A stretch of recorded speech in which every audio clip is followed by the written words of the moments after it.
Xalq manfaati yo'lida olib borilayotgan islohotlar hayotimizning har bir sohasida o'z samarasini bermoqda. Bugun Pensiya jamg'armasi Farg'ona shahar bo'limi yangi binosining foydalanishga topshirilganligi buning yaqqol isbotidir. Ushbu zamonaviy maskan el xizmatida fuqarolarga qulaylik yaratish yo'lidagi muhim bir qadamdir.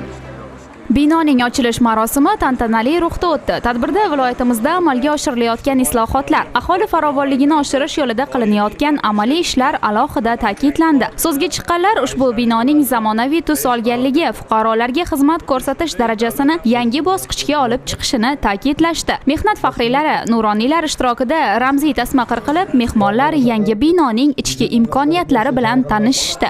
Shuningdek, har bir inson tanlagan sohasida halol mehnat qilib, pensiya yoshiga yetsin. Ushbu maskan ham uzoq yillar xalq xizmatida bo'lsin deya duolar qilindi. Aynan shu yerning o'zida pensiya yoshiga yetgan bir nechta fuqarolarga xizmat ko'rsatilib, ularga pensiya guvohnomalari tantanali tarzda topshirildi.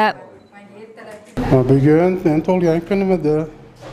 Telefonimga SMS xabarnoma bordi. Xursand bo'lib, shu pensiya jamg'armasiga kelsam, bugun tadbir ekan, tadbirga to'g'ri kelib qolibman. Shu bilan pensiya menga tayinlashdi. Bundan xursandman. Hamma hujjatlarim ishlagan joyimdan o'zi onlayn orqali kelgan ekan.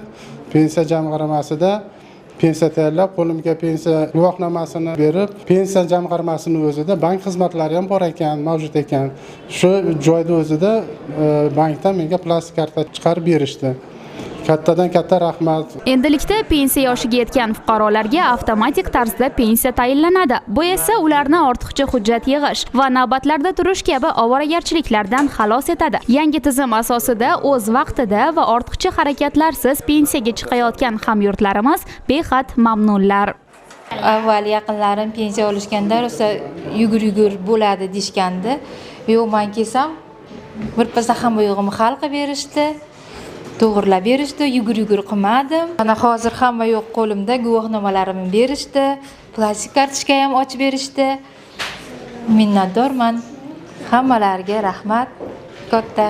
Shubhasiz, bunday zamonaviy infratuzilma va ilg'or xizmat ko'rsatish tizimi fuqarolarning ijtimoiy himoyasini yanada mustahkamlashga xizmat qiladi. Bu kabi loyihalar eng avvalo inson qadri uchun degan tamoyilning amaliy isbotidir.